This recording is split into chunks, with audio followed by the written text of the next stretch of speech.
It's track reviews. Ladies. Wow, we are being fed right now. We are being fed.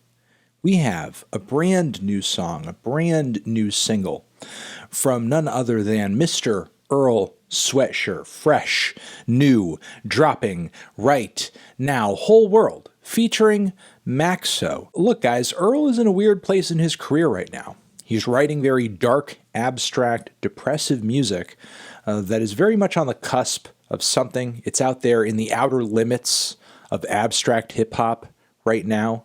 In a way, he's kind of going to places so dark. Few artists in his lane have gone there before.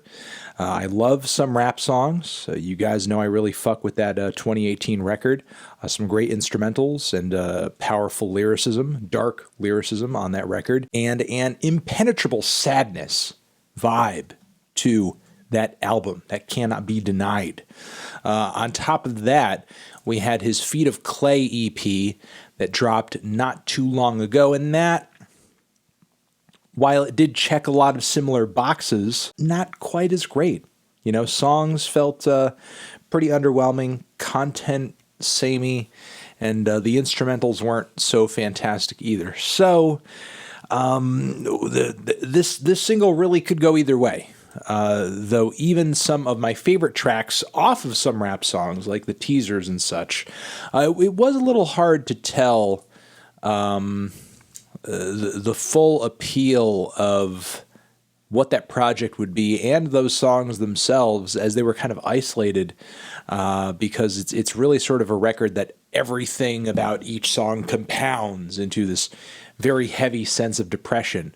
But this new song over here, it is a 3-minute cut with a feature, so you have to assume it's got some girth to it. It's got some structure to it. So it's not like Earl is like in and out in under 2 minutes or whatever. So I guess we'll see. Whole World with Maxo. Let's give it a try. Let's give it a shot. Ba-bam.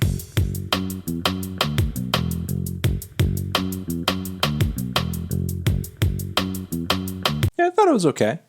It was decent. Not bad at all. Maxo kicks the track off with a somewhat short verse. His performance is okay. I mean, it's definitely mood-wise in league with what you would expect on an Earl song, so it's not like he doesn't compliment the track. He also handles the very strung-out hook of the song as well. I got the whole world around me, whole world around me crumbling. It's a very strong sentiment, even if it is delivered in this very dejected fashion. Instrumental, very simple, but very heavy. That bass has some real push behind it. It is some dark bass. I'm liking some of the surreal elements of Maxo's verse, though, even if it is short. The angels, the devils, the coming to terms with himself, and not feeling a whole lot of self-love out of the verse either. It's pretty dark. It's pretty grim. But Earl comes through after that very strung out hook, sounding even darker, even more grim. Before I get into that, I do want to say I like the funky, very simple groove of the instrumental. It has some nice fluidity to it, even if there is kind of a start-stop quality, skipping quality in a way to the loop on this track. I guess I wish it changed up a little bit more, but I do like some of the somewhat psychedelic effects that pop in here and there, and I guess the record static on the sample. Earl's verse in the second phase of the song is a lot more robust, but he touches down on some similar themes here and there. A lot of familial themes, funeral as well, loved ones dying. There is a pretty dark bar that he drops saying, I like to think of life as deep, chilly water. And then he says, we in it, feeling warm, swimming upstream.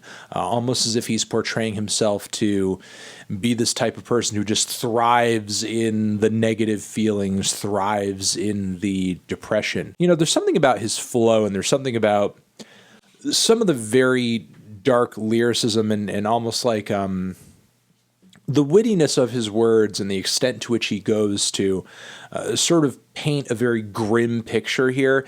It almost reminds me of Billy Woods. It reminds me of Billy Woods quite a bit. I wonder if Earl has been kind of listening to any of his music, or if he fucks with any of his stuff, because this song especially, like, even this instrumental, like, reminds me of an instrumental that would be on Today I Wrote Nothing or something like that. It's very Woods-ish. It's very Woods-ish. And if you're a young Earl fan and you have no fucking clue who Billy Woods is, please use the internet. The internet is your friend. Billy Woods is an amazing rapper, very, very mysterious dude with some great lyrics, who has been consistently writing some incredibly dark stuff for a very long time. And this is one of Earl's few tracks as of late that reminds me of him quite a bit. Though mood-wise and emotionally, I suppose for a while that there have been quite a few parallels between the two. But again, this song especially. But yeah, I think this one's okay. It's not blown me away sensation-wise as much as many tracks off of some rap songs, but it certainly has more focus, more structure, more of a sense of self, I guess, than much of the material off Feet of Clay, which just came off very dodgy and thrown together. This very much the opposite. I know Earl's going to continue changing and evolving and everything. Most likely we're never going to get another Some Rap Songs per se, but just for the sake of comparison, I'm digging that a bit more, but this is not trying to achieve the same goals, I don't think, at least not aesthetically anyway. I don't know if the way Earl has built this track out is going to kind of work into an ongoing trend in his output, where maybe he puts out tracks that are a bit more structured. I guess we'll see. Either way, I am digging this a little bit, and hope you guys are too. Let me know down in the comments what you thought of this song. And over here next to my head is another video that you can check out. Hit that up or the link to subscribe to the channel. Anthony Fantano, Earl, Maxo, whole world, forever.